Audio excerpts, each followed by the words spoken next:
Baik, antara fokus negeri di bawah Bayu, persiapan pengundian awal PRK Parlimen Kinabatangan dan DUN Lama. Perinciannya bersama Anisia Doles. Teruskan, Anne.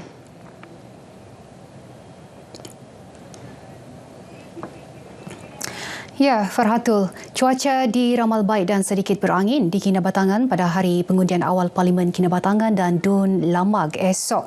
Pegawai Jabatan Meteorologi Sabah Mazrin Maring berkata keadaan itu dipengaruhi ribu tropika Nokain yang ketika ini berada di timur laut Filipina namun kedudukannya agak jauh dari perairan Sabah.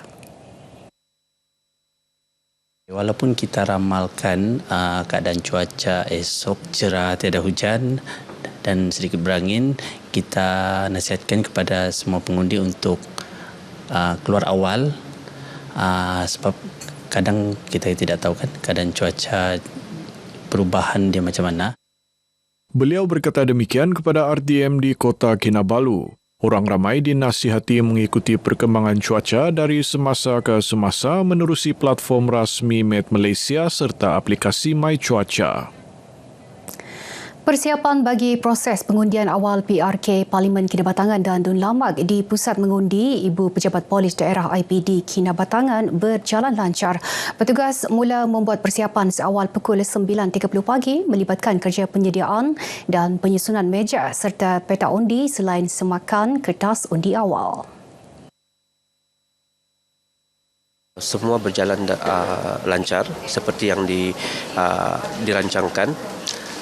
Melibatkan beberapa petugas dan seorang ARO lah. Pada minggu lalu lagi pemasangan notis untuk undi awal dan pemakluman dalam melalui aplikasi WhatsApp juga telah dihebarkan kepada semua petugas-petugas juga umum. Okay.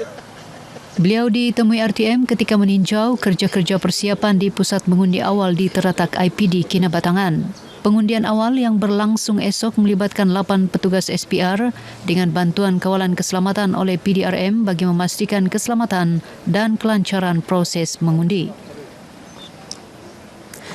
Baik, untuk mengetahui perkembangan semasa persiapan di pusat pengundian awal di Teratak IPD daerah Kinabatangan, langsung bersama Iswadiman Syamsuddin. Silakan Iswadiman. Baik, terima kasih.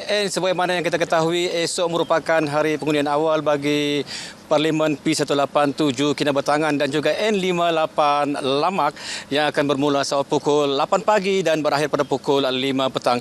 Dan untuk bercakap mengenai persiapan awal, logistik dan juga persiapan untuk undi awal ini, kita terus bersama dengan Ketua Polis Daerah Kinabatangan, Superintendent Ravi Anak Lelaki Durai Sami.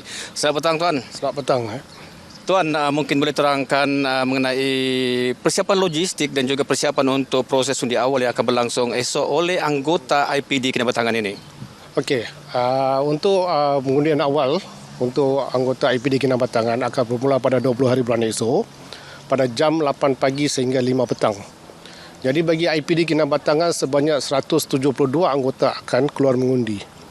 Jadi untuk persediaan, kita telah sediakan Dewan IPD Kinabatangan di mana ada satu pusat mengundi dan satu saluran. Dan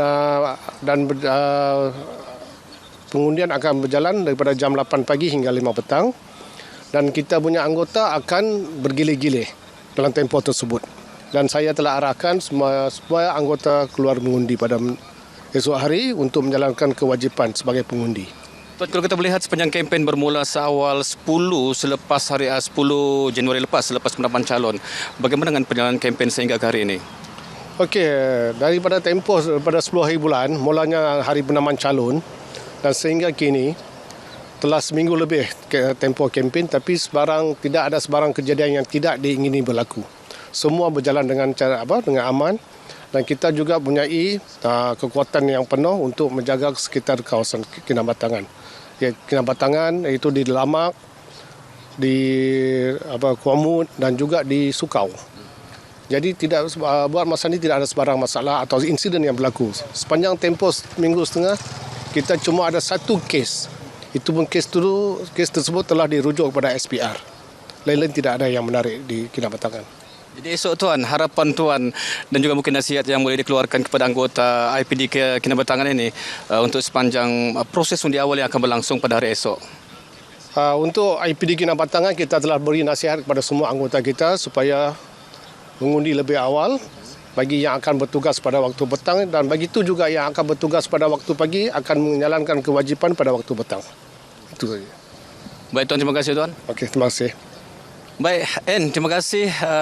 Demikian tadi bersama dengan Superintenden Ravi Anak Lelaki Durisami, Ketua Polis Daerah Kinabatangan yang telah pun bercakap mengenai persiapan logistik dan persiapan awal untuk proses undi awal yang akan berlangsung di teratak IPD Kinabatangan ini. Dan untuk seterusnya kita kembali bersama Ann di studio. Silakan Ann. Baik, terima kasih Iswadiman. Kehangatan pilihan raya kecil PRK Parlimen P187 Kinabatangan dan DUN N58 Lambak kian terasa. Esok 20 Januari, 196 anggota Polis Diraja Malaysia PDRM akan menunaikan tanggungjawab sebagai pengundi awal sekaligus membuka tirai proses pengundian bagi PRK itu. Laporan Mazlan Yunus.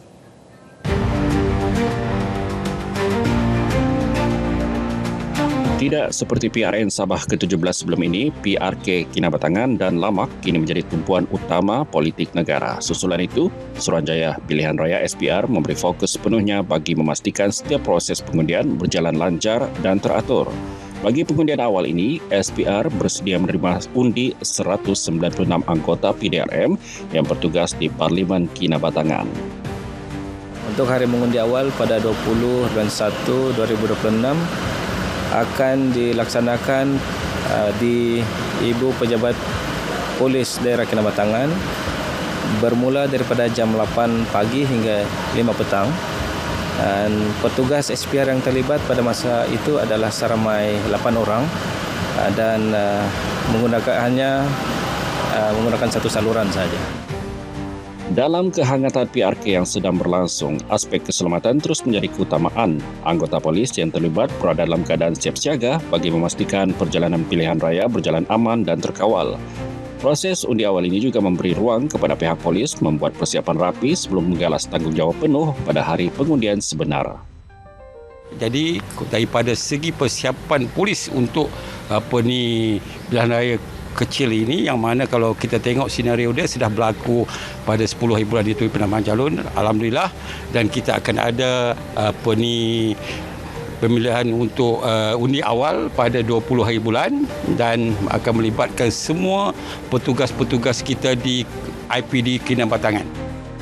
Parlimen Kinabatangan bakal menyaksikan pertandingan 3 penjuru antara calon BN, Warisan dan Bebas, manakala pertandingan 1 lawan 1 di DUN Lamak antara BN dan Warisan.